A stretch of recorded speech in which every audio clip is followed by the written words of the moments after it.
está, está diciendo amor.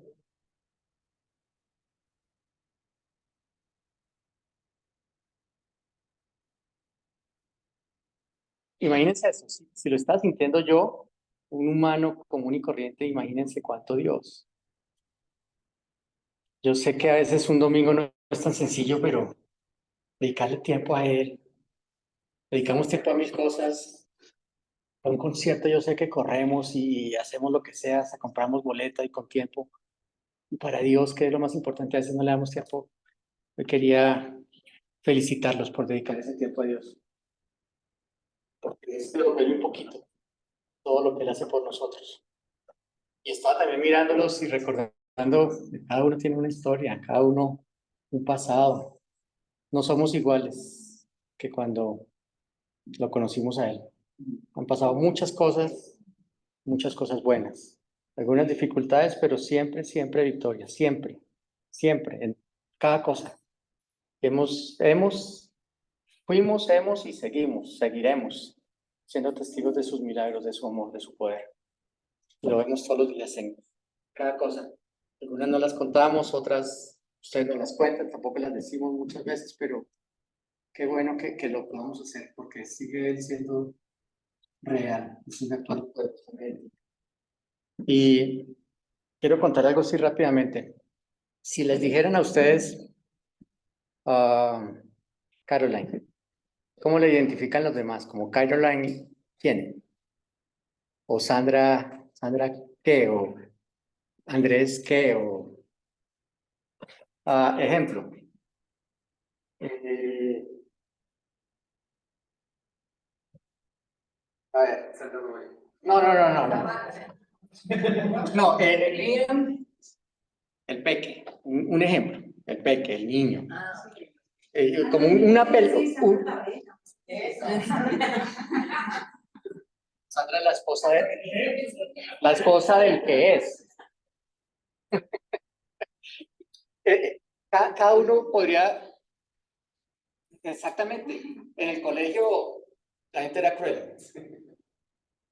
Yo creo que era parte de los crueles, porque uno podía poner apodo fácil y eran apelativos generalmente de defectos. Nunca era como de algo bonito. Pero yo sé que cada uno tiene como un apelativo, algo que lo caracteriza, el chistoso, el alegre, el serio, en fin. El creído, el orgulloso, fastidioso. No. También. Sí. ¿Sabes todo? Sí. ¿Y ustedes qué apelativo le darían a Tomás? ¿Cierto? Todos decimos Tomás el incrédulo. Pero yo quería contextualizar un poco. Ustedes estuvieron con Jesús 3 años. Dejaron casa, dejaron todo y lo siguieron. Por donde él fuera, lo siguieron. Dejaron familia, dejaron todo y le creyeron. Lo vieron haciendo milagros, levantando hasta muertos, sanando todo tipo, sacando demonios. Y de repente, desde Getsemaní, un poquito antes, ese líder que siguieron, que ustedes creían que iba a libertar su ciudad, su país y a ustedes mismos, de repente empieza a decir, voy a morir, es necesario que el Hijo del Hombre padezca, tumben ese templo, lo reconstruyen en 3 días. Es como si le hubiera pasado algo. Yo creo que los discípulos empezaron a mirarse y a hablar entre sí. ¿Qué le pasó? Sí, está hablando del reino de los cielos, de arrepentir y de repente está hablando de otras cosas. Y como que eso produce algo en el corazón. Pero Tomás no era tan así como lo veíamos.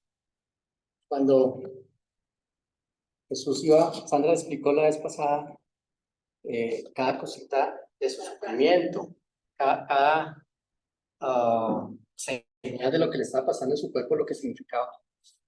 ¿Ustedes se imaginan lo que sintieron los discípulos? Miércoles. Este es el líder. Este es el que hace milagros, calma tormentas, alimenta a miles. Y ahora está callado, está así, con la cabeza abajo, y lo van a matar. ¿Qué sigue para nosotros? muerte, desolación, tristeza. O sea, si ese es el que va adelante, ¿qué puedo esperar yo? Pensaría en ellos, lógicamente. Va a quedar en la grabación. Giovanni, buenos días.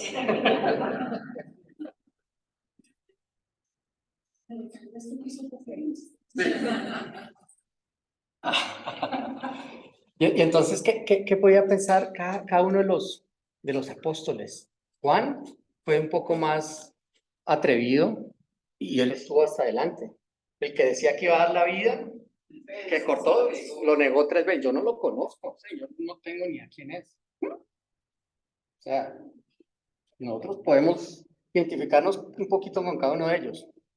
Pero si ustedes miran Tomás, y se les voy a mostrar dónde,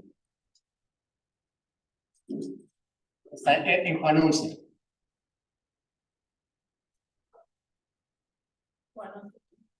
Juan 11, 16. Dice acá, dijo entonces Tomás, llamado Dídimo, que significa mellizo en griego y no, en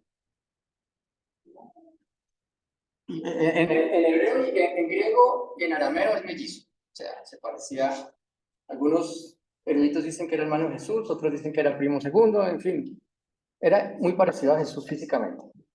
Y dice, dijo entonces Tomás, llamado Dídimo, a sus condiscípulos, vamos también nosotros para que muramos con él.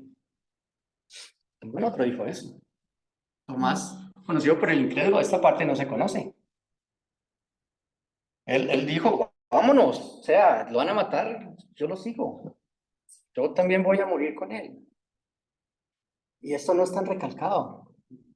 El apelativo hizo cosas interesantes. Él se lanzó y no pasaba por entero lo que le enseñaba Jesús. Él lo masticaba. O sea, me dice esto, ¿por qué? Hacía preguntas. Y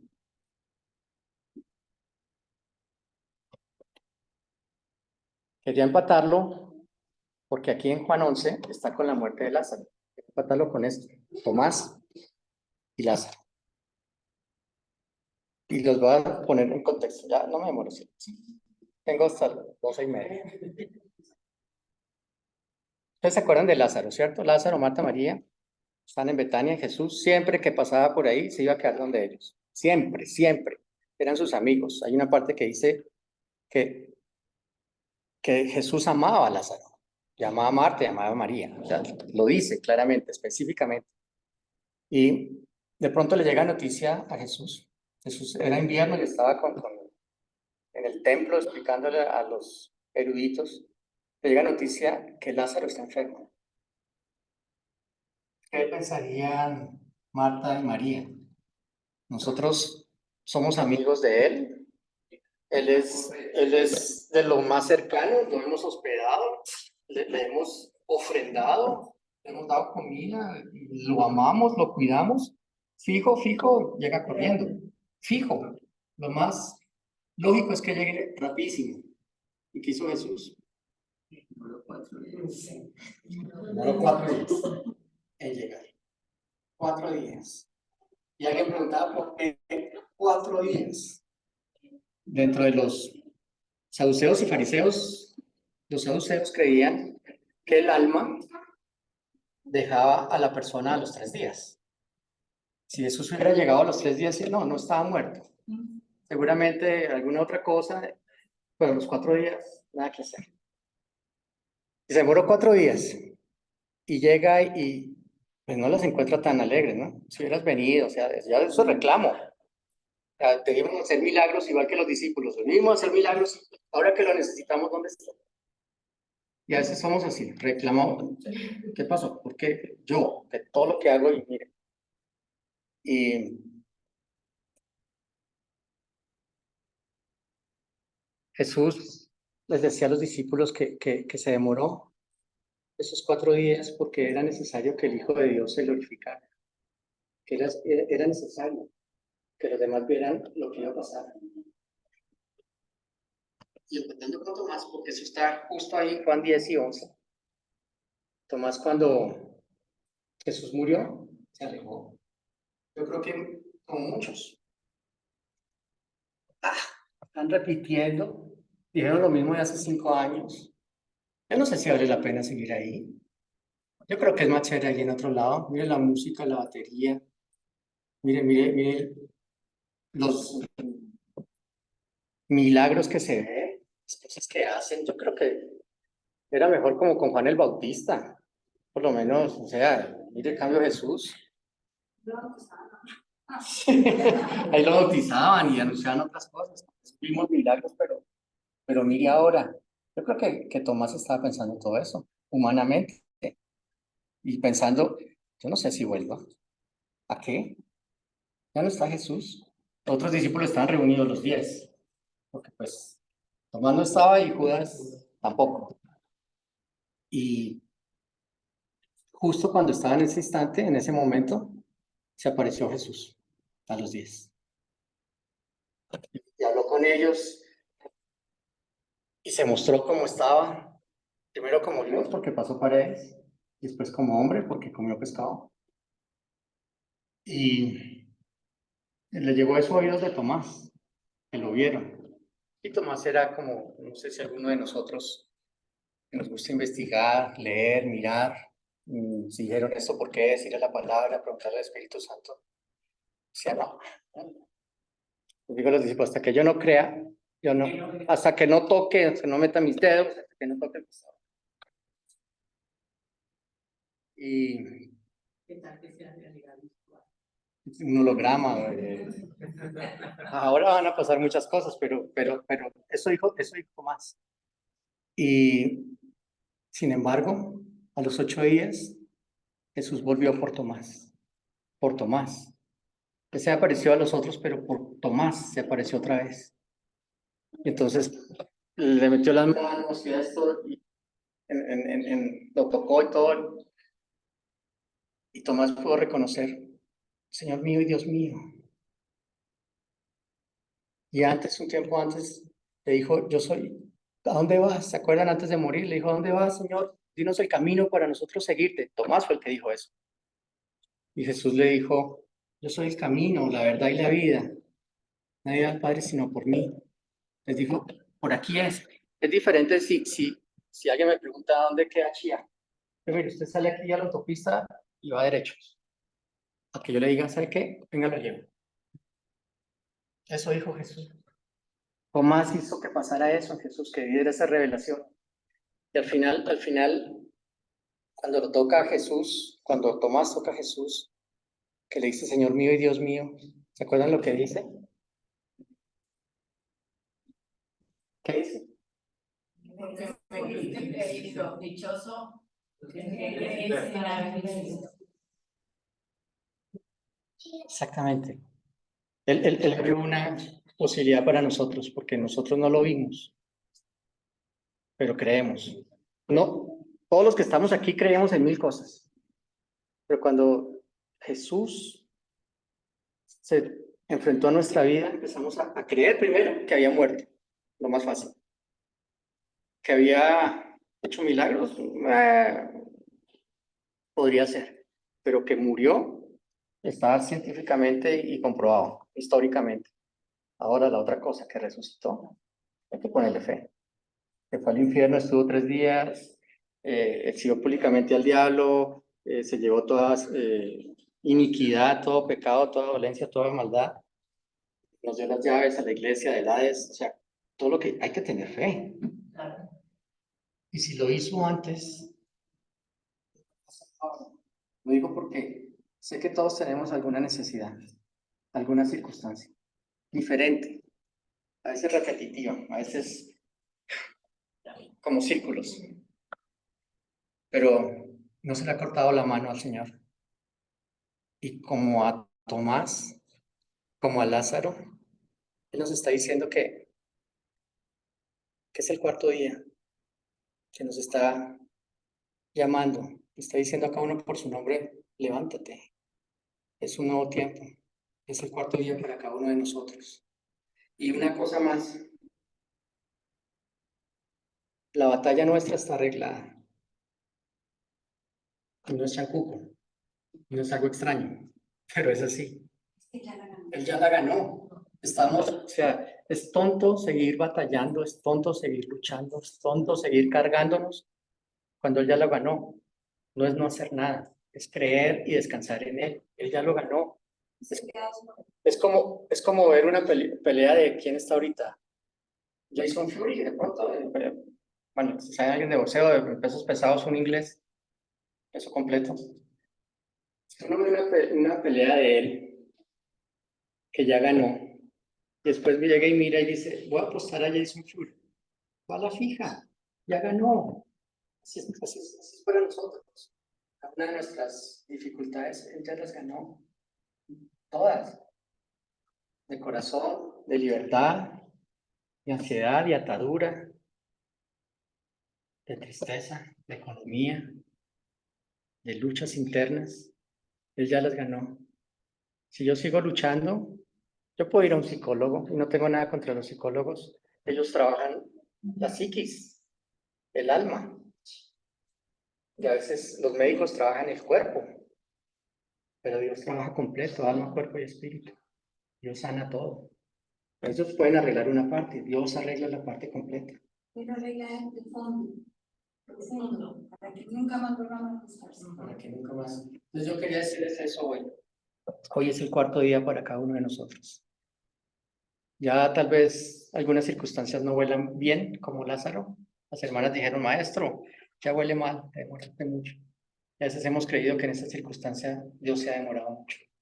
Pero puede ser que hemos tratado de meternos nosotros y nos toque como a Lázaro, estar amordazados y estar quietos para que Él haga. Que quería de mi corazón decirles.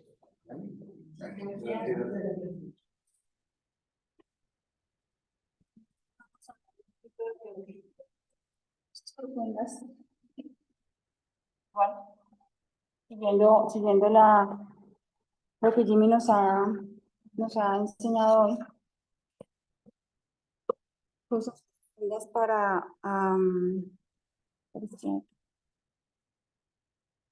entender cómo hacemos, para tener todo eso, de verdad, todo eso que está ahí, ¿verdad? Porque eso que Jimmy nos explicó hoy, ¿cierto? De una forma especial. ¿Cómo hacemos para que eso de verdad, llegue a nuestra vida? ¿Cierto? Porque yo sé que aquí ninguno llegó hoy a conocer a Dios, a Jesús, ninguno. Pero de pronto cada uno tiene sus luchas, tiene sus batallas, ¿verdad? Y a veces no entendemos por qué si nos lo cuentan tan fácil, por qué no es tan fácil para nosotros. ¿Alguno que me quiera ayudar a leer? Cuando vamos a hacer. Bueno, vamos a mirar primero Santiago 5:16. Santiago 5:16.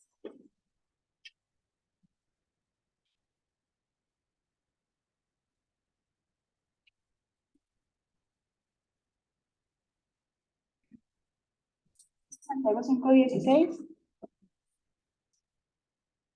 Bueno, yo. Confesaos vuestras ofensas unos a otros y orad unos por otros para que seáis sanados. La oración eficaz del justo puede mucho. ¿Cómo termina ese verso? La oración eficaz del justo puede mucho. A ver, ¿usted clasifica o no clasifica? Sí. Es justo, ¿verdad? Sí. Todos aquí, así hayan pecado esta mañana, ¿son justos o no? Sí. Somos justos, ¿cierto? Aunque nos hayamos equivocado, no significa que está bien o que nos vamos a seguir equivocando, pero eso no nos quita ya lo que el Señor hizo por nosotros, ¿verdad? La idea es que cada vez nos equivoquemos menos y vamos a entender por qué. La oración de justo puede mucho, o sea que ¿será que el que de pronto tiene alguna situación así que no cambia, será que su oración no sirve o será que qué será eso? ¿No habrá? ¿O no habrá los que de pronto necesitan un cambio, una respuesta? ¿O sí? Sí. Sí, cierto. ¿Y qué pasa entonces? Vamos a entender, ¿será que? Vamos a mirar Romanos 3:4. Muy rápidamente, Romanos 3:4. 3:4. Sí. De ninguna manera, antes bien sea Dios veraz y todo hombre mentiroso, como está escrito, para que seas justificado en tus palabras y venzas cuando fueres juzgado. Ok. ¿Qué quiere decir esto, en otras palabras? ¿Que todos mis argumentos son veraces o no? ¿Me lo vuelves a leer, por favor? De ninguna manera, antes bien sea Dios veraz y todo hombre mentiroso, como está escrito, para que seas justificado en tus palabras y venzas cuando fueres juzgado. Eso que nos dijo Jimmy hoy, ¿verdad? Que ya todo fue hecho, eso no lo dijo él porque lo quiso decir. Eso está escrito y lo dijo Dios. Que ya es fácil y que la batalla ya fue ganada, no lo quiso decir él porque se le ocurrió, sino que eso lo dijo Dios. ¿Cierto?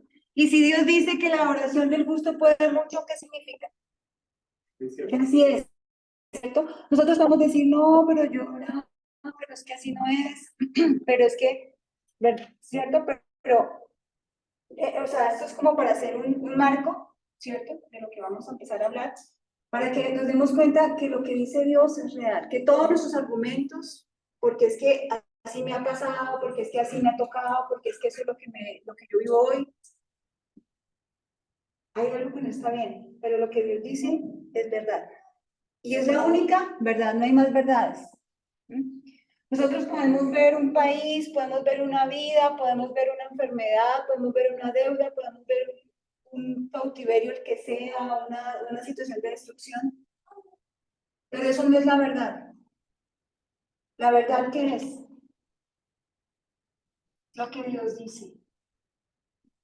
Y de ahí tenemos que arrancar. Lo que vemos, lo que vivimos hoy cada uno es una realidad. Obviamente no la voy a, o sea, no voy a decir, sí, no, pues, si duele, pues duele, ¿no? ¿Qué voy a hacer? Es una realidad. Pero no es la verdad. O sea, ¿qué significa? Si no es la verdad, entonces, ¿qué es? Mentira. Una mentira, un engaño. ¿Mm? Muy bien. Entonces, la oración funciona ¿cuándo? Cuando escuchemos la palabra de Dios. Ok, pero en todo momento y en todo lugar, porque es poderosa y eficaz. ¿Mm? ¿Verdad? Porque es poderosa y eficaz. Y es la principal forma de comunicación entre la humanidad y Dios. Es la principal forma de comunicación entre la humanidad y Dios. Vamos a mirar Lucas 18:1.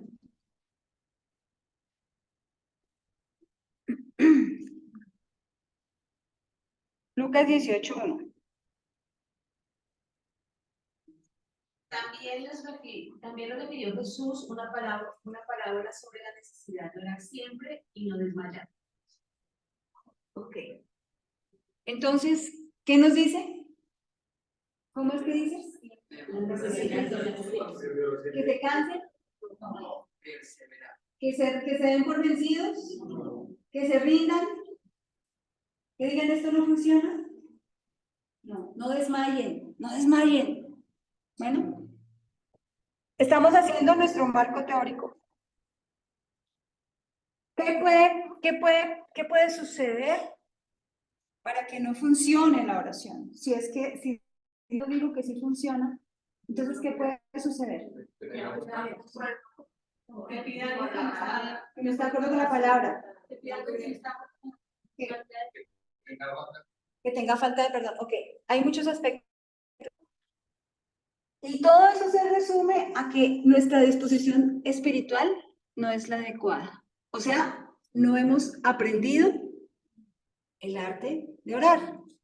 ¿Cómo es que debemos orar? ¿Verdad? No lo hemos aprendido. Entonces, sabiendo que nosotros como creyentes debemos orar siempre, ¿verdad? Jesús un día se fue a orar. Y cuando vino de orar, los discípulos supieron que ahí había algo muy especial. Y le dijeron un discípulo que no sabemos quién fue, uno de los que estaba con él, pero no dice el nombre, cuál fue. Le dijo, Señor, enséñanos a orar, ¿verdad? Y Jesús no le dijo, no, no, no, no, eso no se enseña, eso ya está en usted. No. ¿El qué hizo? ¿Mm? Pero antes de eso les quiero decir que la oración es el medio principal que involucra a Dios. Oigan esto, le da el permiso a Dios de involucrarse en mis asuntos, en los asuntos de la humanidad, en los asuntos humanos. O sea, lo que quiere decir que sin oración, Dios no actúa. ¿Mm? O sea, parte de esa base. Y vamos a ir entendiendo por qué. Sí, si algo sucede en la vida de alguien, alguien ha tenido que orar. Alguno puede decir, ah, no, no, pero yo no oré. Ah, pero su mamá sí. ¿Mm? Su mamá está orando, su papá, su primo, su hermano. Alguien ha orado por usted.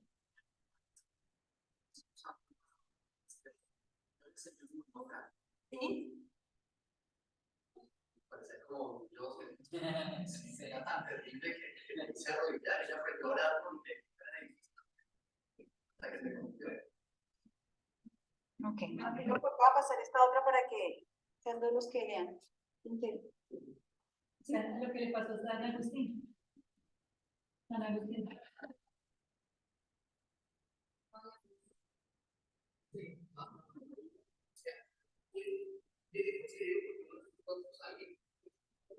Hay una frase de un muy reconocido autor que dice, sin oración, oigan esto, sin oración el hombre no puede. Y sin oración, Dios no lo hará. O sea, sin oración el hombre no puede, sin oración. O sea que estamos enmarcando lo importante que es la oración. ¿Por qué? Porque aquí solo nosotros no podemos. Y la oración es el permiso que le damos a Dios de que intervenga en mis problemas, de que intervenga en mi situación, de que intervenga en la condición que hoy me quiere destruir, o que me quiere dañar, o que quiere lo que sea. Bueno, entonces es el permiso. ¿Y por qué vamos bueno, vamos a mirar Hebreos 5:7? Hebreos 5:7.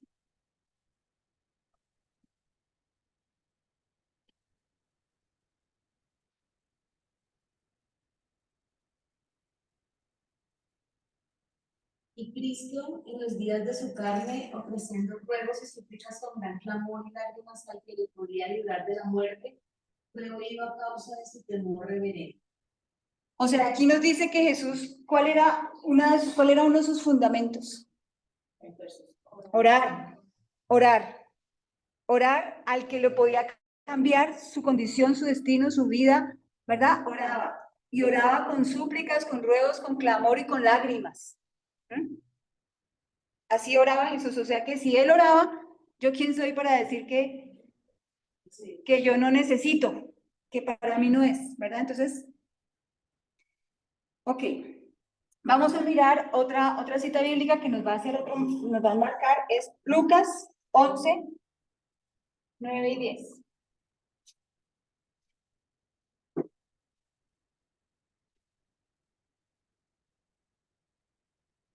A ver, Samuel. Dios dijo, pedid y se os dará, buscad y hallaréis, llamad y se os abrirá. Ok, pedid y se os dará, buscad y hallaréis. ¿Qué más? Llamad. Llamad y se os abrirá. ¿Dios dice mentiras? No. Entonces, así es, y alguno podrá decir, no, pero más de lo que yo pido. ¿Verdad? Y no ha pasado, ¿cierto? ¿Por qué? El problema no es de Dios, es que no hemos entendido, pero vamos a entender hoy. Entonces, en Lucas, esa no la vamos a leer, pero está en Lucas 11:1. Bueno, leámosla, 11, ahí mismo, 11:1. Vas a leer. Aconteció que estaba Jesús orando en un lugar, y cuando terminó, uno de sus discípulos le dijo, Señor, enséñanos a orar, como también Juan enseñó a sus discípulos. Ok, entonces enséñanos a orar. Y el Señor empezó a mostrarles 3 ámbitos de oración o 3 formas de orar. Vamos a mirar. La primera está en Lucas, sigamos ahí, Lucas 11, del 2 al 4. ¿Qué dice?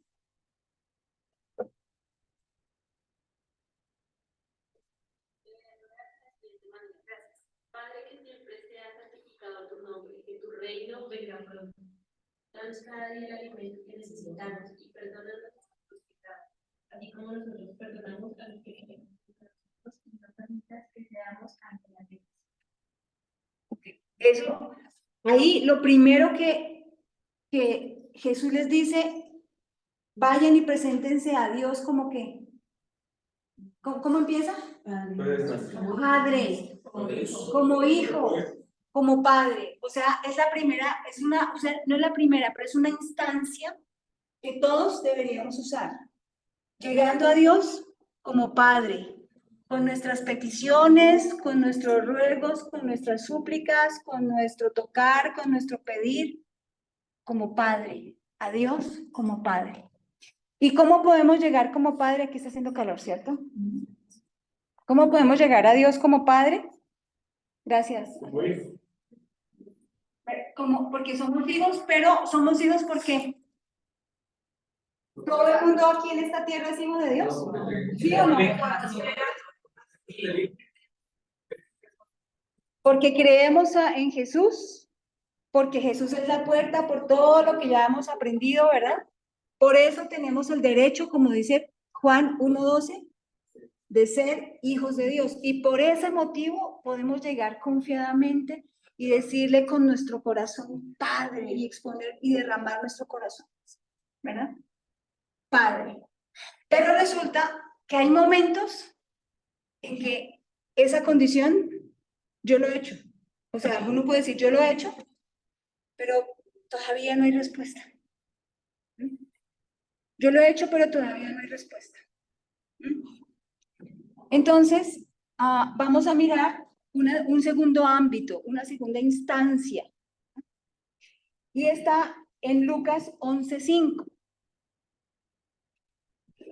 Les digo también, ¿quién de vosotros que tenga un amigo va a ir y le dice, amigo, préstame prestado? Sí, por favor, sí. Porque un amigo mío ha venido de viaje y tengo que comerle el hambre. Y aquel respondiendo desde adentro le dice, no me molestes, la puerta ya está cerrada y mis niños están conmigo en cama. ¿No puedo levantarme y dártelos? Os digo que cuando no se levante a dárselo por ser su amigo, sin embargo, por su oportunidad se levantará y le dará todo lo que necesita. Ok. ¿Cómo es esa instancia donde vamos a presentarnos ante Dios? ¿Cómo qué? ¿Cómo empieza? Bueno, Ahí no nombró la palabra Padre para nada. Vamos ante Dios como el amigo de alguien y como amigo nuestro también, ¿cierto? O sea, yo estoy aquí como amiga de Dios, pero como amiga de alguien más. Porque el hombre no estaba pidiendo algo para él, estaba pidiendo algo para un amigo y se lo iba a pedir a otro amigo que tenía el poder de solucionarme mi situación o de solucionar esa condición, el problema. Y llegó a medianoche. ¿Qué significa? Usted va a visitar a un amigo suyo a medianoche y decirle, oiga, tomámonos un café. Cuando usted le golpea a alguien a medianoche, ¿es por qué? Porque hay una urgencia, ¿verdad? Cuando usted llama a medianoche o llega a medianoche es porque hay una urgencia. Y esa es la oración de intercesión. Es la oración de intercesión. Cuando alguien ve la urgencia y la necesidad de otro y va porque es amigo, porque supo, porque conoció y va donde su amigo, el que sabe que puede solucionar el problema, a interceder. Pero alguno puede decir, bueno, no, pero es que ya por mí también han orado, ya han intercedido. Y resulta que nada. Entonces hay una tercera y última instancia. Vamos a mirar Lucas 18. Lucas 18 del 1 al 8.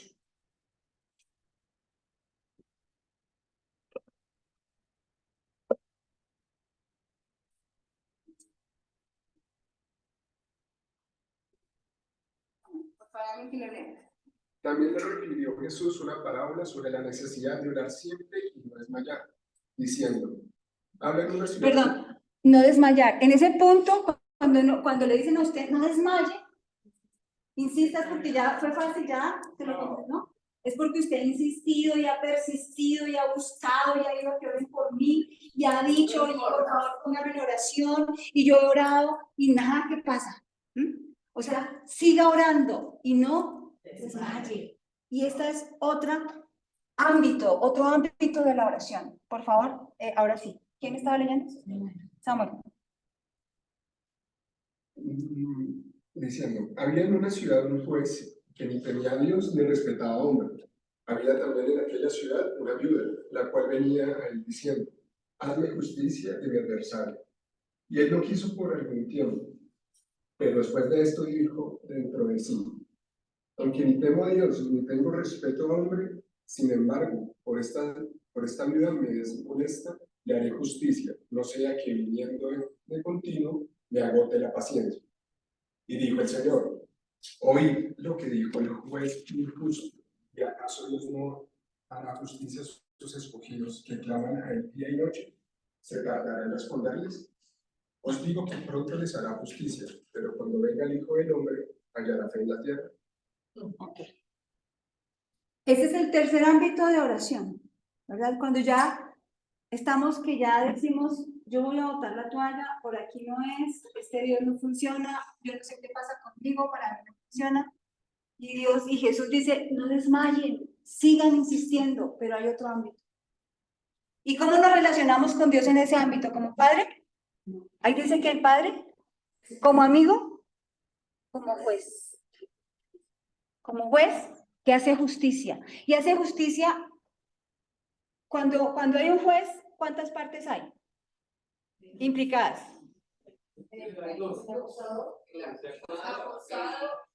El acusado y el acusador, ¿verdad? El juez, obviamente, también es parte, ¿cierto? Pero digamos, para que ese ámbito se dé. Exacto, aquí están hablando de los abogados, ¿no?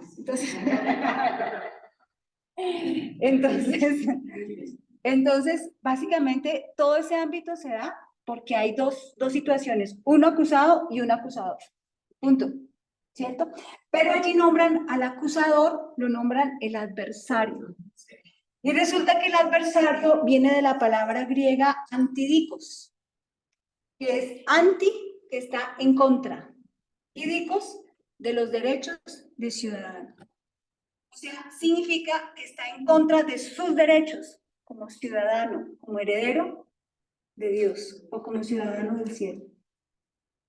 Porque a usted por gracia, le fue dado la herencia, le fueron dadas las promesas, usted está en un pacto con Dios y Dios no miente. Así como los marcamos, ¿verdad? Dios no miente. Pero hay un adversario que no quiere que usted tenga eso que le fue dado sin que usted se lo mereciera, por gracia, y está en contra de sus derechos. Eso significa adversario, está en contra de sus derechos, de lo que usted por derecho le corresponde. ¿Y a usted por derecho qué le corresponde?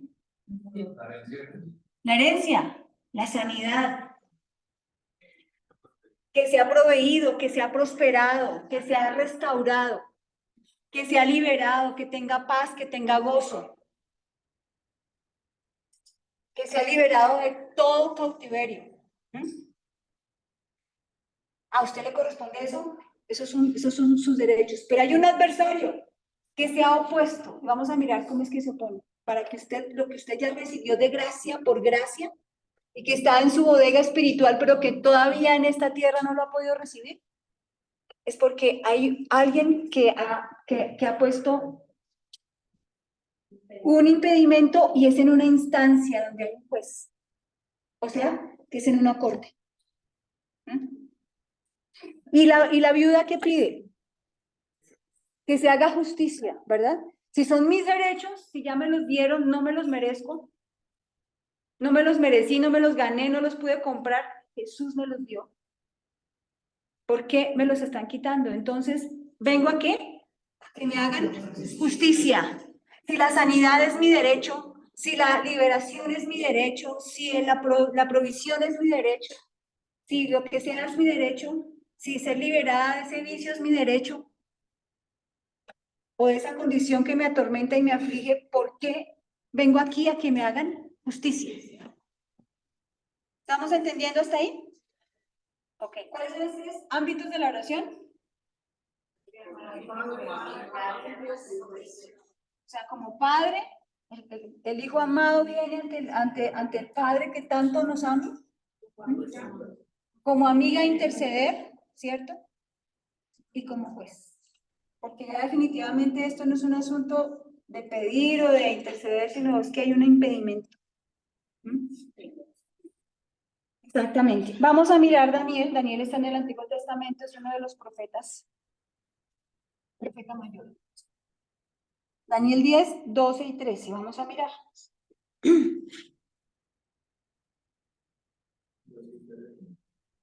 Y alguien que vaya buscando Mateo 17, 21. Con eso.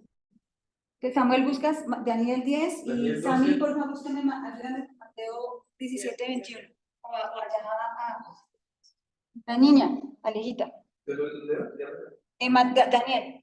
Daniel. Ok, 12, 3. Daniel, no temas, porque del primer día que dispusiste tu corazón a entender y a humillarte en la presencia de tu Dios, fueron oídas todas tus palabras, y a causa de tus palabras, Dios mío. Cuando el príncipe del reino de Persia se me opuso durante 21 días, pero aquí Miguel, uno de los principales príncipes, vino para ayudarme y quedé allí con los reyes de Persia. Ok. ¿Qué pasó con la oración de Daniel? ¿Dios no se la quería contestar? Sí, la quería contestar yo. Entonces, ¿qué pasó? Vino un demonio, en otras palabras, ¿verdad? A generar oposición, ¿verdad? ¿Y esa oposición está por encima de Dios? No, pero es legal. Y vamos a mirar por qué. Vamos a mirar, creo que es Daniel 7, no tengo aquí las citas exactas. Daniel 7, bueno, pero antes, ahí, Ronnie, ayúdeme con Daniel 7, creo que es 9 y 10, sí, Daniel 7, 9 y 10. Para que nos hagamos una idea. Estuve mirando hasta que fueron puestos tronos y se sentó un anciano de días, cuyo vestido era blanco como la nieve y el pelo de su cabeza como la nariz. Su trono llama de fuego y sus ruedas del mismo fuego ardiente. Un río de fuego procedía y salía de delante de él. Millares y millares se servían y millones se asistían delante de él. El juez se sentó y los libros fueron abiertos. ¿Quién se sentó? El juez. Y oigan esto, es Antiguo Testamento, pero es que Dios no cambia. Y Jesús no vino a anular nada, vino a que nosotros lo pudiésemos cumplir, ¿verdad? En el Antiguo Testamento las cosas se hacían porque tocaba hacer por obra. En el Nuevo Testamento nosotros Él nos capacitó, nos habilitó para naturalmente no pecar, para naturalmente obedecer, ¿no? Porque nos limpia de toda la iniquidad que estaba en nosotros, ¿verdad?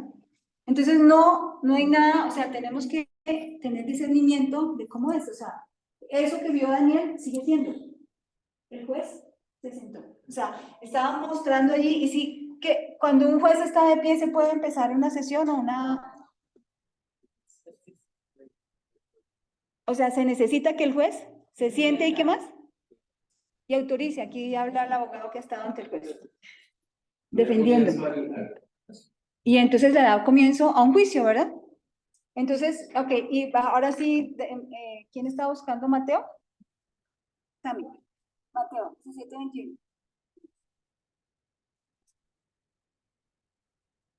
Este género nos sale así una forma. Ok. Son demonios, son situaciones, ¿verdad? A veces sabemos que la oración, o sea, sin oración, no hay nada, ¿verdad? Pero hay momentos, oigan esto, en que el ayuno es un acelerador. De hecho, ahí cuando leímos que venía la respuesta de Daniel, Daniel ayunó por 21 días. Fue su decisión.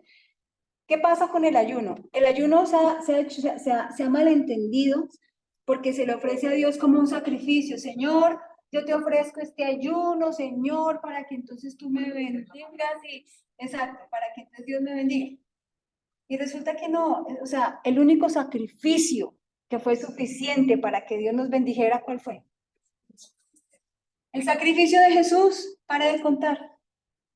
Si yo necesito ayunar, es porque necesito que mi carne mengue. ¿Mm? Porque necesito estar más, o sea, de verdad necesito ser guiada por el Señor, de verdad necesito escuchar su voz, de verdad necesito cosas en mí que de pronto mi carne no me ha dejado, entonces yo tengo que, con el ayuno, bajar esa carne. Decirle, no, no, no. Cuando uno ayuna, la carne a veces nos quiere hacer show. Resulta que nos duele la cabeza. Entonces, si no me da de comer aquí, me le tiro al piso. Me desmayo si no me da de comer, ¿verdad? Pero bueno, uno puede hacer ayunos, pues no total de comida, como Dios se lo guía a hacer, ¿verdad? Y también es con la condición de su cuerpo y todo, es de su salud. Pero a veces creo que es muy importante ayunar, hasta hacer ayunos de vez en cuando, por esa condición, y además que es un acelerador. Es un acelerador para poder entender, como que acelera el proceso. Bueno, teniendo esto en contexto, vamos a entrar. ¿Alguno de ustedes sabe exactamente cuál es su propósito? ¿Qué puedo decir yo? Vamos a leer Génesis. Pero algo que les quiero decir, oigan, algo que les quiero decir, que ojalá esto quede grabado en nuestro corazón. Cuando nosotros no conocemos nuestro propósito, somos presa del abuso.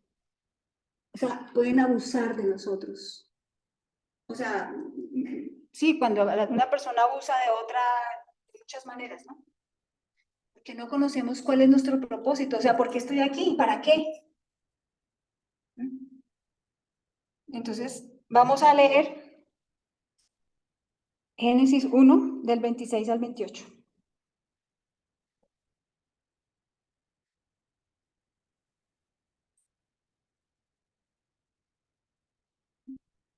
Dijo Dios, Oigan, hagamos oigan. al hombre a nuestra imagen, conforme a nuestra semejanza, y señoree en los peces del mar, y en las aves de los cielos, y en las bestias, y en toda la tierra, y en todo animal que se arrastra por la tierra.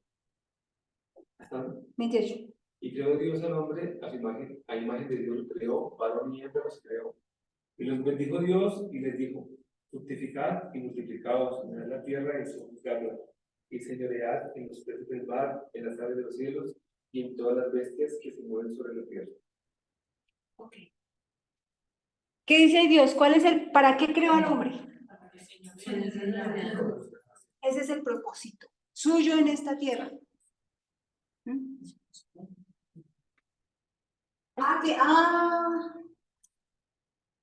¿Cómo lo va a hacer? Puede ser como empresario, como empleado, como ama de casa, como estudiante, como esposo, como yo qué sé. Ya Dios lo ubicará, pero ese es su propósito, como ministro de Dios, ese es su propósito, señorear este planeta. ¿Y cómo lo vamos a señorear? Dios quiere que este planeta sea como una colonia del cielo. Por eso nos hizo a su imagen y semejanza. Y eso es un mandato. O sea, no es que si quiere, no. Señoreen. Y como nos hizo a su imagen y semejanza, nos hizo espíritu. Somos espíritus. Pero para poder movilizarnos y poder tener como legalidad en este planeta natural, visible, entonces nos dio un cuerpo de tierra, hecho de polvo, de tierra. De parte de este mismo planeta, de la Tierra, nos dio un cuerpo para que pudiésemos movernos en este planeta, en este ámbito o en este planeta que es visible, en esta dimensión. Pero somos hechos principalmente espíritu. O sea, somos espíritu, que tenemos un cuerpo hecho de tierra o de polvo, o sea, del material que está hecho este planeta, para que podamos ser visibles aquí, ¿verdad? En un planeta visible. Ok. Entonces, quién tiene la opción de gobernar? Nosotros. Pero resulta que para Dios no era, que se le olvidó que el diablo había sido expulsado del cielo y había sido expulsado por un tercio de sus ángeles, de ángeles, ¿verdad? A él no se le olvidó eso. Y resulta que ellos quedaron en el segundo cielo. ¿Mm? Están en el segundo cielo. Y están buscando una realidad donde gobernar. ¿Qué sucede? Dios dijo, si yo puedo gobernar con ustedes, aquí, él siendo espíritu, entonces el diablo también puede gobernar, porque es una ley. ¿Sí me entiendo? ¿Sí me entienden? O sea, si puede gobernar una persona que tiene cuerpo o un espíritu que tiene cuerpo, puede gobernar. Pero también puede gobernar un espíritu aparte, o sea, Dios puede gobernar aquí también. Entonces el diablo también dice, ah, bueno, yo también me meto allá y gobierno por mi cuenta. Exactamente. Pero, ¿qué necesita Dios para poder intervenir en esta tierra? Nuestro permiso, nuestra oración, ¿verdad? Y resulta que para que el diablo y sus demonios vengan aquí a gobernar y a dominar y a traer terror, destrucción, todo lo que hemos vivido, ¿qué necesita? Permiso nuestro. ¿Vamos entendiendo? Sí. Así es, o sea, Dios es un Dios bueno. Yo siempre me pregunté, Señor, ¿por qué si tú sabías que el diablo va a estar, para qué nos mandaste?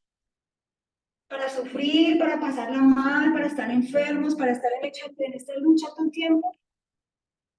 ¿Mm? O sea, yo a veces me preguntaba eso y me decía, Señor, ¿por qué lo hiciste? Yo no entiendo. Si sabías que íbamos a pasar por todo esto y que muchos iban a morir creyendo en Dios pero sin tener victoria.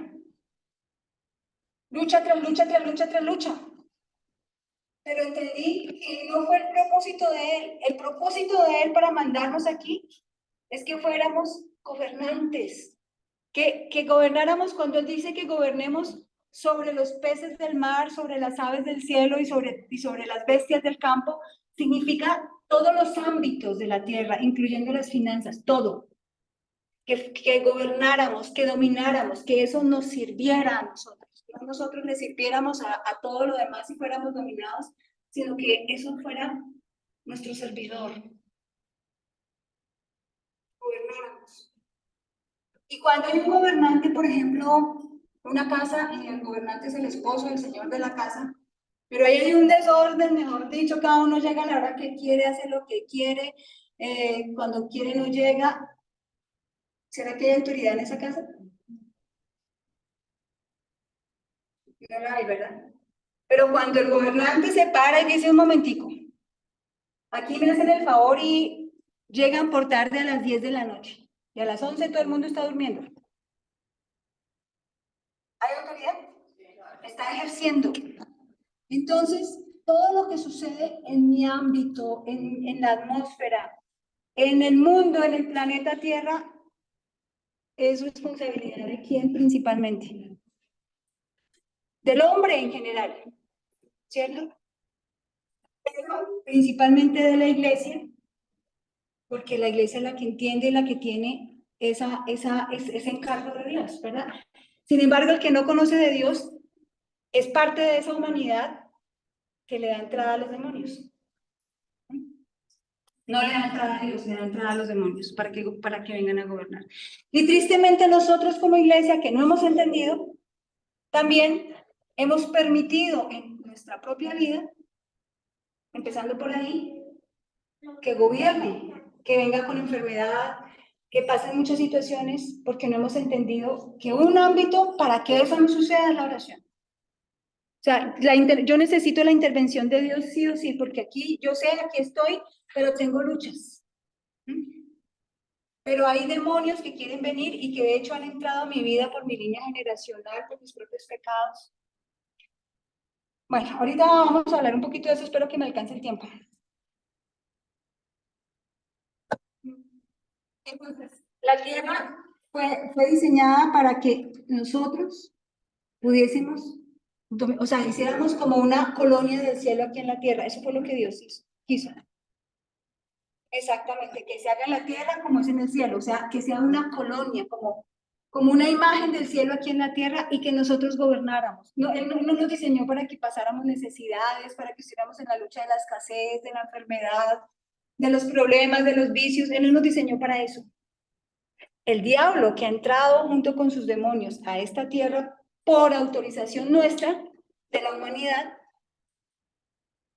es el que hace eso.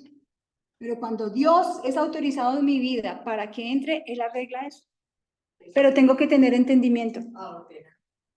Porque a veces oramos y no entendemos. Y pedimos, pero no entendemos ni cómo pedir. Porque es que de entrada no sé ni cuál es mi propósito. Si usted ya sabe que su propósito es gobernar, dice un momentico. Si mi propósito es gobernar todos estos demonios que están aquí fastidiándome, necesito la intervención de Dios, ¿qué hago? Le doy permiso para que entre, ¿verdad? ¿Sí o no? Sí. Y Dios nos llamó a que ejerciéramos ese gobierno y ese dominio con 4 pilares. 1, fructificar.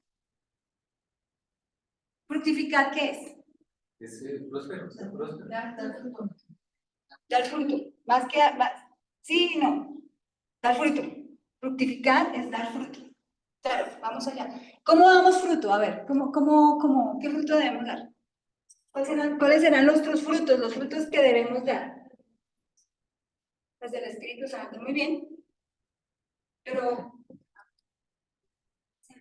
es que es un solo fruto. El amor. Perfecto. El amor. ¿Por qué el amor? Porque es que fuimos hechos a imagen y semejanza de Dios.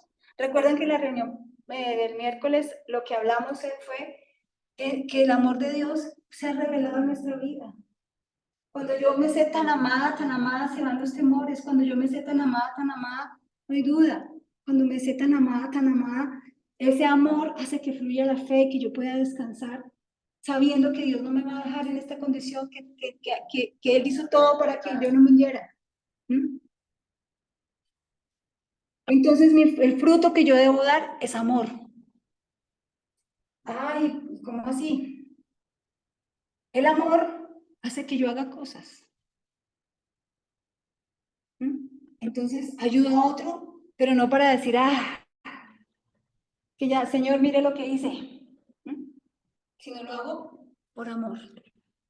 Yo perdono por amor, porque puedo entender que esa persona está confundida, no ha entendido, está siendo usada por el enemigo, porque ya entendí que es que a veces uno le da entrada a los demonios que están ahí mirando a ver a quién gobiernan, cómo gobiernan, y necesitan la entrada aquí, porque un espíritu sin cuerpo físico es ilegal que funcione. Aquí no puede operar, porque no fue el diseño de Dios.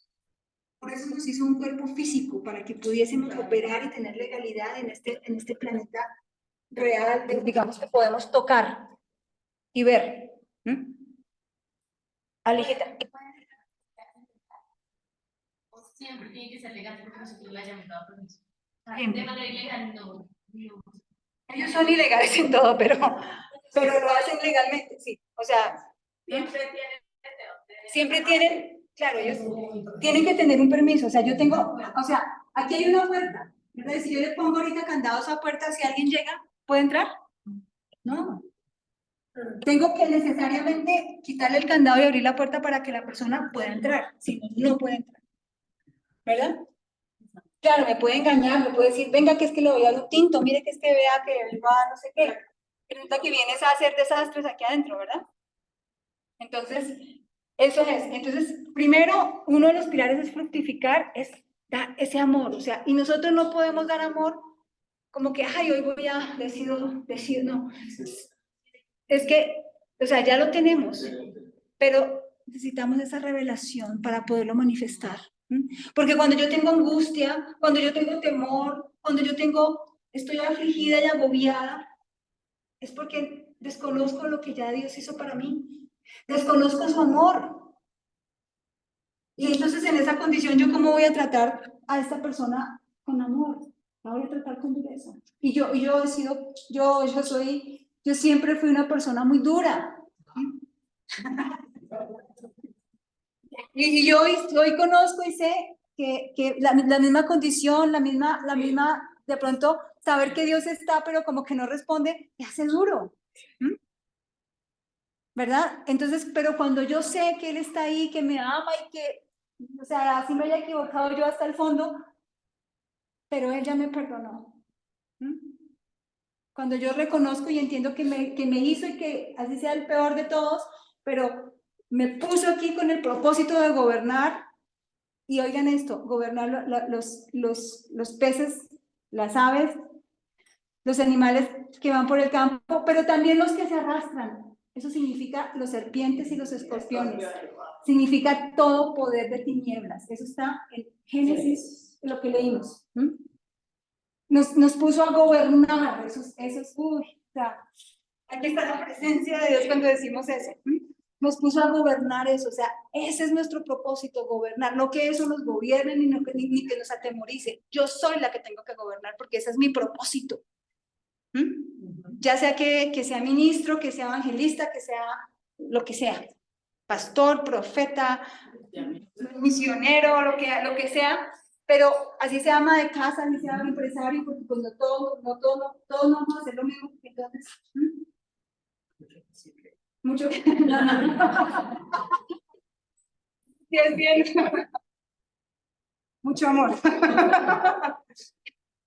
Entonces, pero todos sí tenemos que gobernar desde donde estemos. Así seamos el que nadie ve, el menos visible, pero estamos aquí con el propósito de gobernar todas las instancias de este planeta, incluyendo los animales que se arrastran, serpientes y escorpiones. Eso significa todo poder de tinieblas.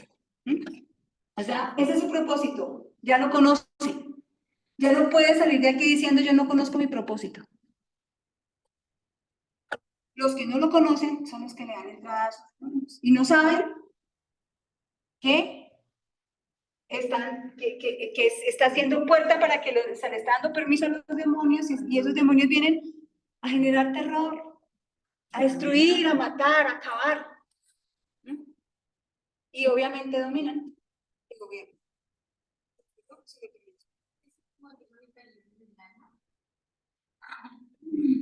No, en el cuerpo. Y también, a ver, ahorita vamos a hablar cómo es que entran. Es que hay un tema. Bueno, fructificar es uno de los pilares. Segundo, multiplicarnos. Oigan, multiplicarnos. No solamente tener hijos físicos es parte, es parte, sino multiplicar el reino de los cielos. Multiplicarlo, o sea, que el reino de los cielos era el Edén. Hagan que este jardín vaya por todo el planeta. O sea, yo puedo estar aquí viviendo en el jardín del Edén, el reino de los cielos, pero la idea es que vaya por todo el planeta esto que yo sé, ¿verdad? Y poblemos la tierra, pues igual, poblarla de hijos de Dios. Porque entonces, un sinvergüenza que tiene 20 esposas o 20 señoras y con cada una 3.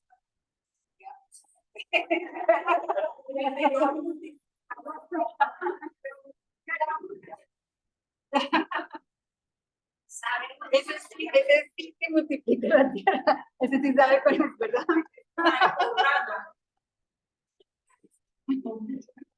¿Verdad? Y el cuarto pilar, oigan esto, y el cuarto pilar es llenar la tierra. Multiplicar y llenar la tierra. Y el cuarto, gobierne, domine y poblarla. Poblar la tierra, poblarla.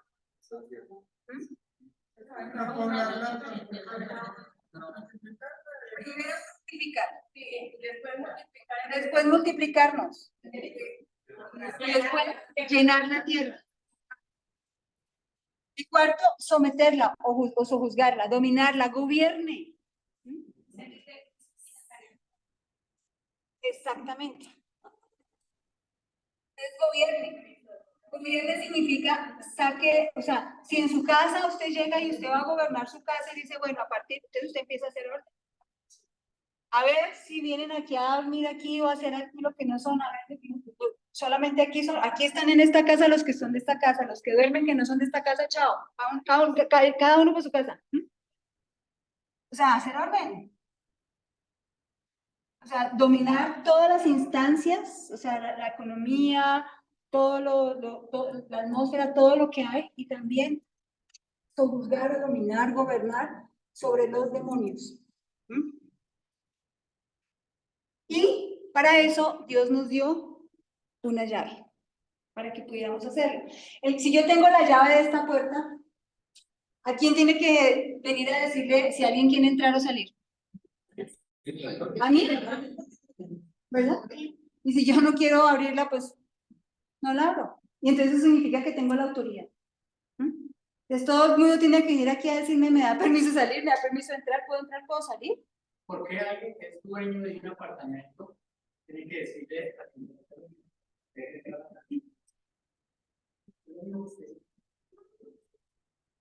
¿Cuál es su propósito? Dominar la tierra, señorear. Con 4 pilares: fructificar, multiplicar, poblarla y gobernar.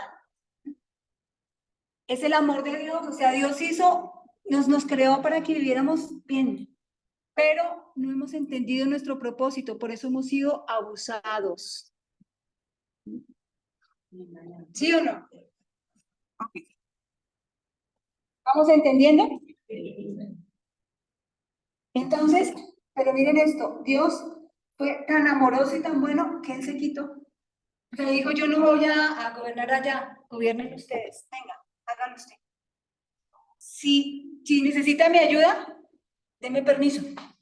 O sea, a ese punto se puso Dios. ¿Mm? Y necesitamos su ayuda. ¿Mm? Bueno, vamos a mirar Mateo 16, 18 creo, 16. Permítame la Biblia. Vamos a mirar dónde está esa llave. Vamos a mirar cuál es la llave que tenemos, cuál es la llave que tenemos. Creo que es 18 o 19. Pero yo también te digo que tú eres Pedro. Ah, sí, esa es la llave. Oigan. Y yo también te digo que tú eres Pedro, y sobre esta roca edificaré mi iglesia, y las puertas del Hades no prevalecerán contra ella. Entonces 19. Sí, y sigo. Sí, 19. Y a ti te daré las llaves. Esa es la llave. Y a ti te daré las llaves del reino de los cielos. Y todo lo que atares en la tierra será atado en los cielos. Y todo lo que desatares en la tierra será desatado en los cielos. Muy bien. Oigan, tiene la autoridad usted. Usted tiene la autoridad. Tenemos la autoridad. Porque tenemos la llave. Pero es el reino, ese es Mateo 16, 19. 16, 19, Mateo 16, 19. Tenemos la autoridad, la llave, la autoridad. Oigan esto, aquí dice atar. En otras versiones dice prohibir. Todo lo que usted prohíba en su casa, queda prohibido en su casa. ¿Sí o no? Pero en otras versiones dice, todo lo que usted prohíba aquí en la tierra es porque está prohibido en los cielos. O queda prohibido en los cielos, ¿verdad? Porque usted, como es imagen y semejanza de Dios, va a prohibir lo que ha visto que está prohibido allá. O sea, lo que allá no sucede aquí tampoco tiene por qué suceder. ¿Mm? Entonces, oigan esto, entra a jugar nuestra boca. ¿Mm? Nuestra boca. ¿Qué hablamos? ¿La palabra de Dios o hablamos las realidades que vemos y vivimos? No, es que este país, mejor dicho, está, por ejemplo, ¿es qué estamos haciendo? Repitiendo lo que sí está pasando, pero que es además también parte de nuestra responsabilidad porque no hemos entendido ni como seres humanos ni como iglesia cuál es mi responsabilidad con todo esto que está sucediendo en este país y en las naciones del mundo.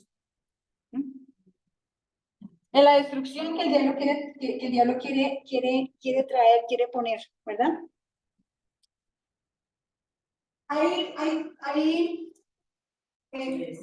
Los demonios entran de tres formas. A través del ser humano, ¿verdad? Y básicamente es por el pecado. Ahí le está dando entrada. Esa es una puerta.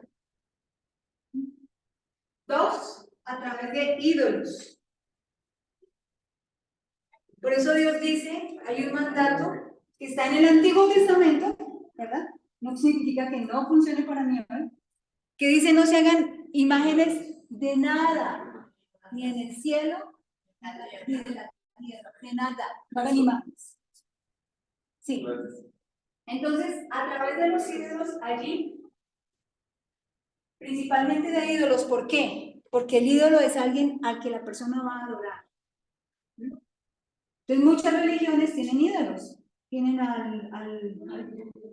sí, no lo quiero nombrar, pero cada uno sabe qué ídolo, o sea, muchas religiones, inclusive religiones que consideramos que creen en Dios, en el mismo Dios.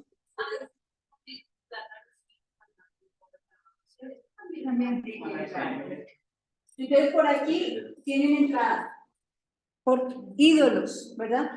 A veces uno pasa por donde hay una imagen X y uno siente inmediatamente la energía, la carga que hay tan fuerte, ¿verdad? Entonces, todo lo que le quite el lugar a Dios y principalmente todos esos muñecos o cosas hechas por manos de hombre queriendo denotar cosas que están en el cielo o en la tierra, por ahí tienen entrada. Cuando uno ya espiritualmente pasa y pasa por algún lugar, inclusive en algunos templos X o Y, pasa uno por donde está la imagen de... bueno, en el aeropuerto de Panamá hay una capilla donde tienen una cantidad de ídolos, ¿verdad? De todas las religiones. Entonces ahí es casi imposible entrar, de la pesadez que hay. Yo, justo frente a la catedral de Quito, hay algo masónico construido ahí, muy frente a la catedral. Eso es, o sea, uno pasa por ahí, siente que a veces la gente dice, ay, aquí está. No, es algo espiritual, pero no es de Dios. ¿No? Esas atmósferas pesadas que contaminan y que engañan. ¿No? Entonces, y otro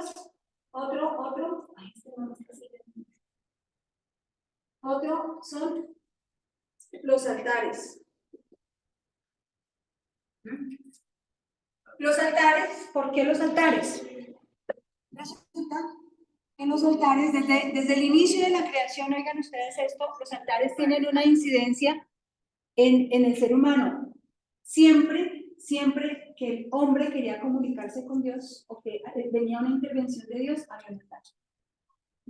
Ustedes miran todo el Antiguo Testamento, siempre que algo sucedía con Dios, que había una conexión entre lo divino y lo humano, hay un altar. O el hombre edificaba un altar, o se hacía un altar, o ponía un altar para cuando Noé salió del arca, lo primero que hizo fue hacer un altar y sacrificar animales allí, para pedirle la intervención a Dios, ¿verdad? El altar significa la intervención o se junta lo divino con lo humano.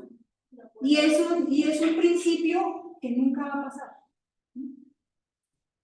Pero resulta que como es un principio dado por Dios, porque Dios mismo hizo un sacrificio con Adán y Eva, ¿verdad? Sacrificó un animal para vestirlos después de que pecaron, porque ya se vieron desnudos y estaban ahí tratando de con hojas.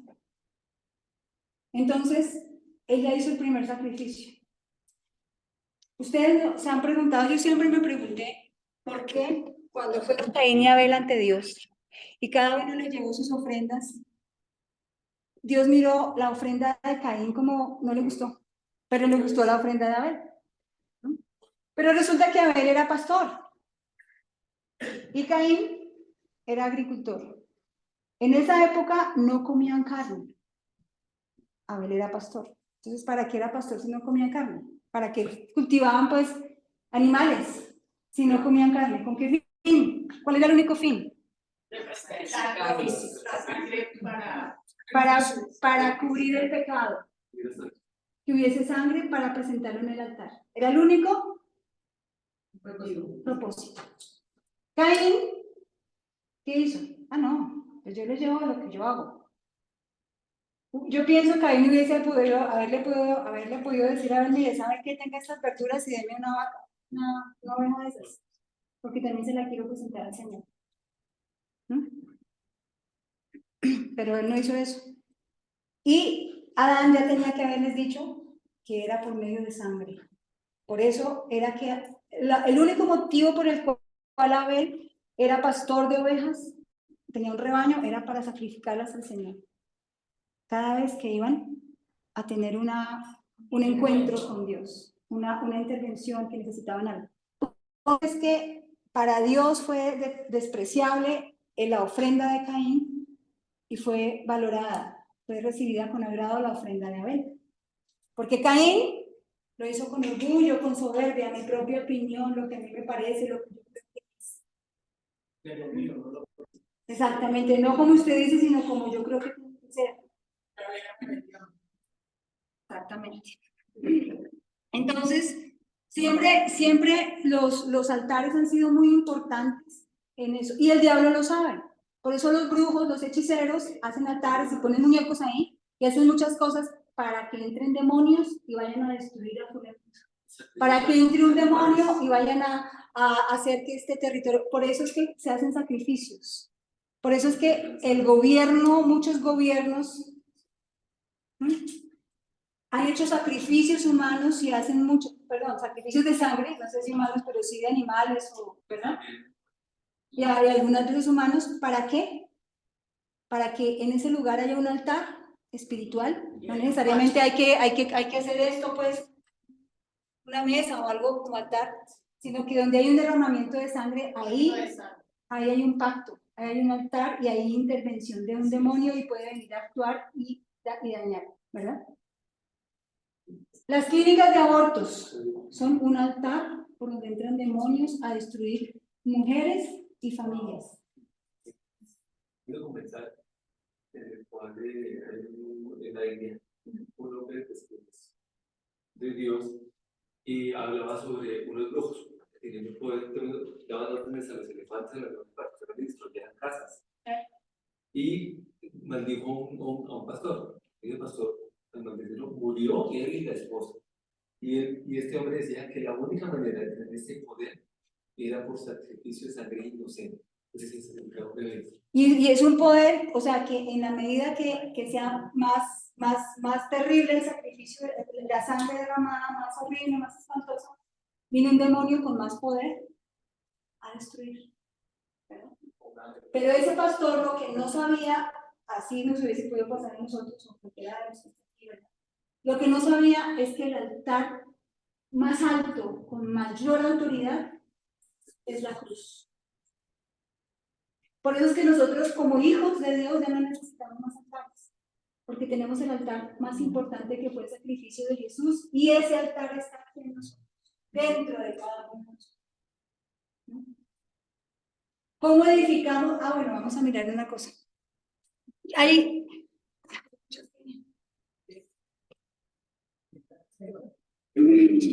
Va a tocar que Aaron continuará.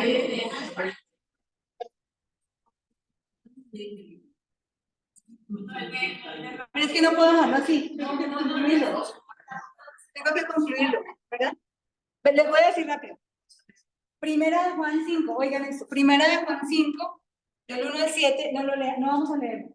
Resulta que los filisteos cogieron el arca del pacto, se la quitaron a los israelitas, y fueron y la metieron a un templo de ellos, que era el templo de Dagón, de un dios que se llama Dagón, y la pusieron ahí. Al otro día, la imagen de Dagón estaba caída delante del arca del pacto. La levantaron, la volvieron a poner ahí, y al otro día, cuando amaneció, otra vez la imagen de Dagón estaba caída delante del arca del pacto de Dios. Y otra vez, 3 veces. La movieron y resulta que vino peste sobre esas personas, y la peste fueron tumores, o sea, cáncer. Y murieron muchos de cáncer. Ahí dice tumores. pero pues los tumores es cáncer. Entonces murieron muchos. Dagón es el dios de la fertilidad, pero también es el dios de las riquezas. Entonces, lo que quiero decirles es que el arca del pacto era un altar a Dios, y ese altar significa que es más poderoso que el templo de Dagón era el más importante para los filisteos, era el más poderoso. Era donde hacían los mayores sacrificios, las mayores perversiones. Es el Dios de los filisteos, o era el Dios, y todavía sigue siendo Dios de muchas personas. No es que yo, sí, Dagón. No, la gente a veces cuando tiene el dinero como Dios, cuando tiene muchas cosas como Dios, está adorando a Dagón sin darse cuenta. Está adorando a Moloch sin darse cuenta, porque Moloch es el dios al que se le ofrecen los niños cuando hay abortos. En esa época los quemaban vivos, pero hoy se abortan. A Baal, pero es a Moloch, es un dios que se llama Moloch, y sin darse uno cuenta está haciendo ese sacrificio, porque Moloch les pedía lo más importante para ellos, y a cambio les daba un favor. Entonces por eso le sacrificaban los hijos para que me hiciera este favor. Los hijos eran lo más importante. Entonces los entregaban para que el Dios hiciera un favor, o sea, entre comillas. Y no crean que eso era allá. Eso hoy sigue acá. Que no sabemos que se llama Moloch, que no sabemos que se llama Dagón. Y Elías. Sí. En el Super Bowl, en el entretiempo, generalmente la parte musical es la tarde sigue ahora. Mírenlo bien. Bueno, entonces, Elías, ustedes se acuerdan del profeta Elías. ¿Se acuerdan cuando Elías hizo bajar fuego del cielo? Elías lo que hizo en ese tiempo, en el tiempo de Acab y Jezabel, fue reconstruir el altar de Dios. ¿Qué pasó? Habían 450 profetas de Baal. O sea, Baal significan todos esos demonios, todos esos dioses, Moloch, Dagón, todo lo que había en ese momento, no sé cuáles eran, pero lo que había. Eran profetas que eran guiados por demonios, que venían de esos ídolos, ¿no? Y gobernaban al pueblo, traían destrucción, traían dolor, traían pecado, traían perversión, traían que la gente hiciera orgías, hiciera una cantidad de cosas terribles, matara, entregara a sus hijos, vivieran llenos de envidia, de rencor, de enfermedades, de tumores, de lo que fuera. Y habían 450 profetas, y el único que quedaba de Dios era Elías, porque Jezabel los había matado a todos. Y entonces él fue y fueron al lugar de los altares. Les dijo, a ver, ustedes, traigamos 2 toros, escojan el que ustedes quieran y pónganlo en su altar y hagan allá. Y entonces ellos pusieron, lo descuartizaron, lo mataron, lo pusieron en el altar, pusieron leña. Y el Dios que haga caer fuego para que ese sacrificio se queme es el verdadero Dios. Y duraron todo el día hasta las 3 de la tarde, a la hora del sacrificio de la tarde. Desde las 9 de la mañana hicieron danzas, cantaron, gritaron, se latigaron, se cortaron el cuerpo, se llenaron de sangre y no pasó nada. Entonces Elías se les reía y les decía, ¿dónde está su Dios? Se durmió, se fue a hacer sus necesidades. Griten más duro porque está dormido y no los oyen. Y gritaban más duro y no pasó nada. Cuando llegó la hora del sacrificio de la tarde para ellos, entonces les dijo, vengan todos acá. Y lo que él hizo fue reconstruir el templo. Él no hizo bajar fuego del cielo. Su llamado era reconstruir el altar de Dios. Reconstruirlo. Y al reconstruirlo puso ahí, dice ahí en Primera de Reyes 18, como 22, más o menos ahí de ahí en adelante, dice que él lo reconstruyó, puso las 12 piedras y todo, lo reconstruyó. Y ahí puso el sacrificio y inmediatamente bajó fuego del cielo y encima pidió que le echaran agua y 3 veces le pusieron a la madera. La mojaron con agua, al sacrificio lo mojaron con agua, o sea, 3 veces le pusieron yo no sé cuánta cantidad de agua, e inmediatamente tan pronto Elías oró bajo fuego del cielo mostrando que era el altar de Dios, que era Dios en verdad. Y hoy lo que nosotros necesitamos hacer es reconstruir nuestro altar. Porque hay muchos demonios que han venido por línea generacional, que han venido a causa de nuestro propio pecado, de nuestra propia boca, de nuestra falta de entendimiento, de nuestra ignorancia. Porque hemos tenido ídolos, porque han habido altares tal vez en nuestras generaciones o nosotros mismos, ¿no? Y ahí entran demonios a dañarnos. Y fuera de eso, en la corte celestial, ahí está Satanás, que es el acusador, con demandas a nombre nuestro. Y ha venido a obstaculizar la respuesta de Dios a la oración. Dios, cuando usted va ante Dios como Padre, Padre, por favor, Señor, que sea sanado este cuerpo, porque Jesús ya me sanó, Señor, que este cuerpo sea sanado, y no llega, allá arriba hay que te le ha puesto una demanda.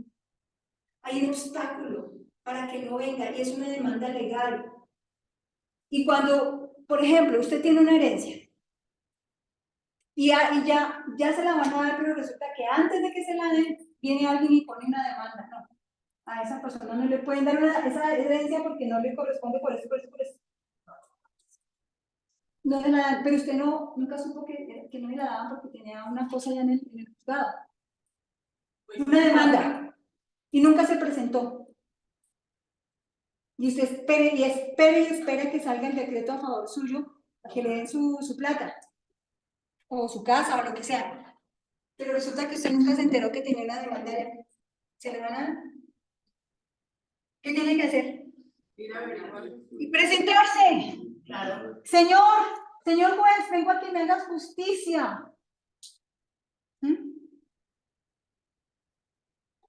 Y al pedir que me haga justicia, entonces yo no puedo ir a decir, no, es que yo sigo aquí emborrachándome, viendo pornografía, adulterando, fornicando, no sé qué. ¿Mm? Tengo que ir a confesar y a decir, mire, señor juez, de todo lo que me acusa ese, soy culpable. Tiene razón, ya sea porque lo hice yo o porque lo hicieron mis generaciones, pero soy culpable, me declaro culpable. Pero estoy en un pacto con Jesús, que dice que si que Jesús vino por los culpables como yo, por los pecadores como yo, Él no vino a buscar los santos, vino a buscar a los que eran como yo. Y Él pagó el castigo por mí, así que eso que está haciendo ese acusador ahí es ilegal. Está en contra de mis derechos. Ahora, cuando Dios, habrá momentos en que tendremos que confesar algún pecado oculto que hay por ahí de generación, el mismo Dios nos lo va a revelar. Porque tenemos levantado nuestro altar de oración aquí adentro. En que lo conocemos, en que sabemos quién es Él. Y en la revelación entra una parte muy importante, que es la parte económica. Dice Lucas, no lo vamos a leer porque ya no tengo tiempo. Dice Lucas que cuando nosotros somos fieles en lo económico, tendremos la riqueza. ¿Qué sucede? La revelación es parte de las riquezas espirituales. Porque Dios no vino a abolir absolutamente nada, Jesús no vino a abolir nada de lo que está antes, ¿verdad? Pero a veces nosotros no damos, no sembramos, o sea, lo que Dios nos pide que hagamos, que ya todos nosotros venimos de estar con Enrique Escobar. Y él hace mucho énfasis en eso, ¿verdad? O sea, yo creo que todos sabemos cuáles son. Pero cuando no lo hacemos, ¿qué significa? Que ahí está mi seguridad, que ese es mi tesoro, ¿verdad? Entonces Dios dice, si usted no es fiel con lo económico, ¿yo cómo le voy a dar mis riquezas espirituales? La economía está abajo, es el tesoro más bajo. Lo más importante es la revelación, es saber cómo voy a orar para que yo sea sano. Puedo tener toda la plata del mundo, pero si no soy sano, ¿de qué me sirve? Puedo tener toda la plata del mundo, pero si no puedo dormir y estoy atormentado, ¿de qué me sirve? Si ando en depresión, no puedo salir de ahí, ¿de qué me sirve? Pero eso está aquí en el corazón. Y Dios dice que lo amemos a Él con todo lo que somos, con todos nuestros pensamientos, con todo no me acuerdo cómo dice la cita, y con todas nuestras fuerzas, que significa nuestro poder. Y nuestro poder se refiere a lo económico, hagámoslo con todo, amémoslo con todo, sin temor. Decirle, Señor, yo dependo de ti, no de esto que tengo aquí, ¿verdad? Cuando en Malaquías Dios habló, o le habló al profeta Malaquías para que le hablara al pueblo, porque escuchó el clamor del pueblo, y en ese momento estaban pasando la hambruna, tal vez la más grande que pasó el pueblo de Israel en esa época, en el Antiguo Testamento. Era una hambruna tal que yo creo que le ofrecían los hijos al dios Moloch y luego se lo comían. Se los ofrecían, se los quemaban al dios para que les diera el favor, y como había tanta hambre, pues se lo comían después. Era así el hambre que había. Y en ese momento se le ocurrió a Dios decir, diezme. Pero Señor, o sea... ¿Sabes una cosa? Pero tal vez es más fácil así, que si hubiera estado más próspero. No necesita. Yo me pago el especialista. Voy al mejor psiquiatra, al mejor psicólogo. Tengo. Entonces, esto es un tema más largo que lo vamos a tratar a más profundidad en el retiro. Pero quiero dejarlo aquí enmarcado, quiero decirles, Dios no miente. No hemos entendido cuál es nuestro propósito, por eso hemos sido abusados. No hemos entendido que de pronto hay cosas todavía, el orgullo. Oigan esto, el orgullo es el pecado por el cual el diablo cayó, o Luzbel cayó. Y el orgullo no nos deja reconocer de dónde venimos y realmente quiénes somos. El orgullo hace que nosotros pensemos que es que mi talento, es que gracias a mi oración, es que yo ya se lo había hecho. Es que yo fui la que enseñé, yo. Pero, oigan esto, el orgullo no es andar elegante, bien estiradito y bien...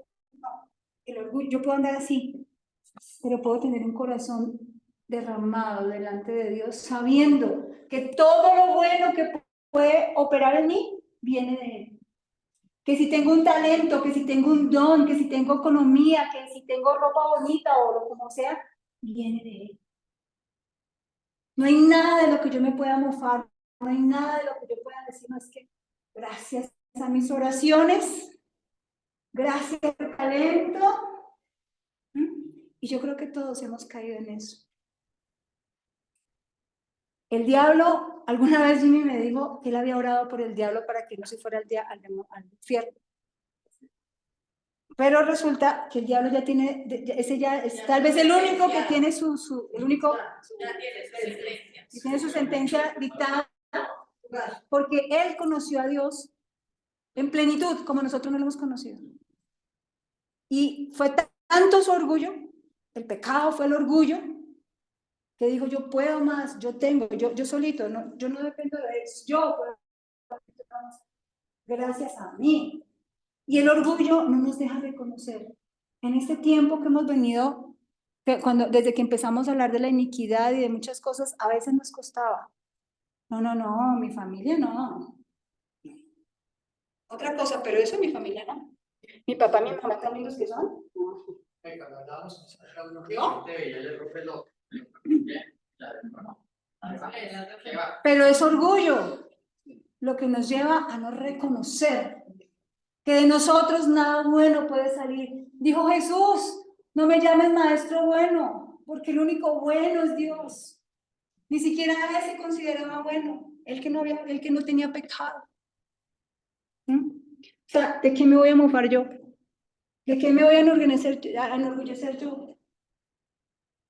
Humildad es reconocer, ¿no? Humildad no es andar todo escarrapado, o sea, todo sucio y agachado, vuelto nada, no, eso no es humildad, eso es pobreza, miseria, eso es una maldición.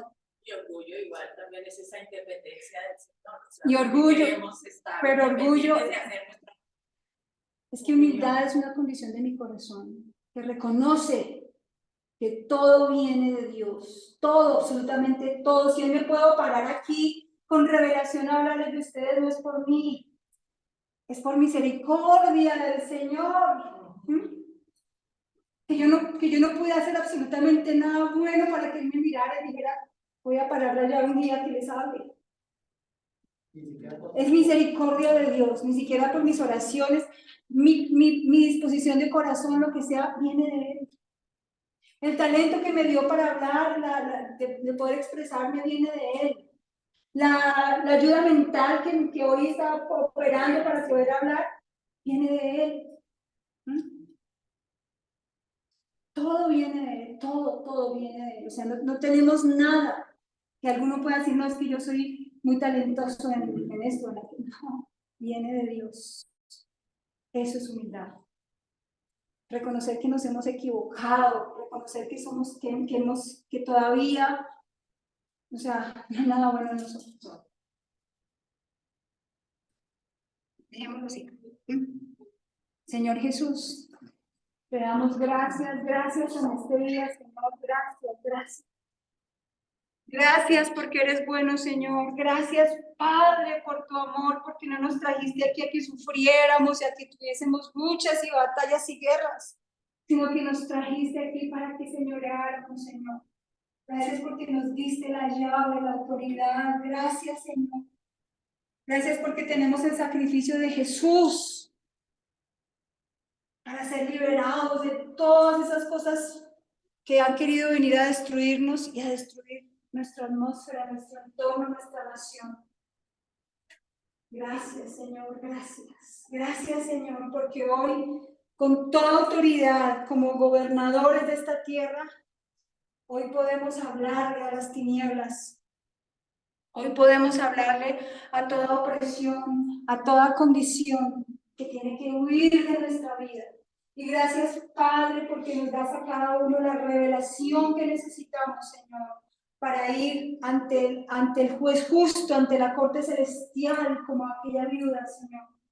Gracias porque nos empoderas, Señor, porque nos levantas.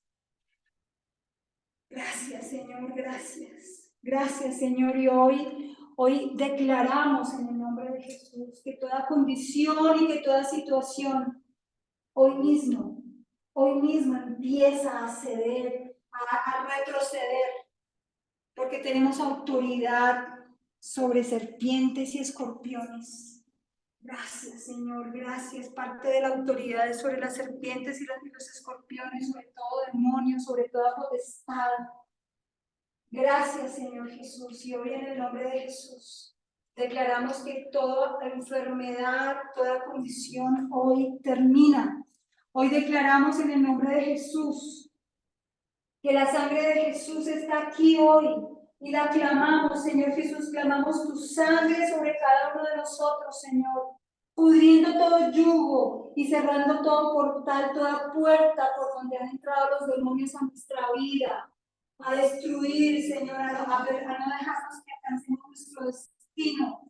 Oh, Señor, gracias por tu presencia en este momento. Pudriendo yugos, Señor, yugos se pudren en este momento, Señor. Deudas son pagadas, enfermedades en este momento son sanadas en este momento, Señor. Gracias. Oh, gracias, Señor, gracias. Oh, gracias por tu presencia, Señor, cubriendo todo yugo. Oh, Señor, tú respaldas tu palabra, tus milagros, señales y prodigios, Señor. Oh,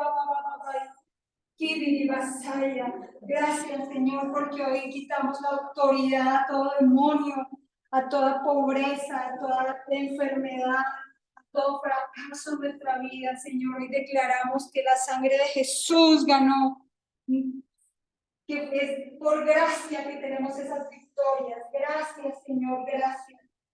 Y, Señor, declaramos hoy que si alguno hoy tiene todavía alguna condición, irá ante el juez justo y declarará que es culpable, pero que está en un pacto donde Jesús pagó por todos los culpables. Él pagó la condena, el castigo. Gracias, Señor, gracias, Señor, gracias.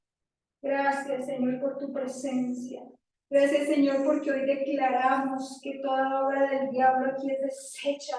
Todo altar que fue hecho para que entraran demonios en la línea de sangre de los que hoy están aquí, Señor, Hoy por la sangre de Jesús, por ese sacrificio de la cruz, ese altar cae en el nombre de Jesús y se cierra toda puerta. En el nombre de Jesús. Gracias, Señor, gracias, gracias. Toda perversión sexual que ha entrado, Señor, a la vida. Oh, Señor, gracias, gracias, Señor, porque hoy se cierra toda esa puerta, Señor. Gracias porque declaramos que hoy, Señor, alinea los pies de cada uno, los estableces para que empiecen a caminar conforme a su destino. En el nombre de Jesús, Señor, gracias. Gracias por tu presencia, por tu amor. Gracias, Señor, gracias, gracias. Gracias, Señor. Y hoy sellamos este pacto, Señor. Con la Santa Cena. Gracias, Señor, gracias. Detener.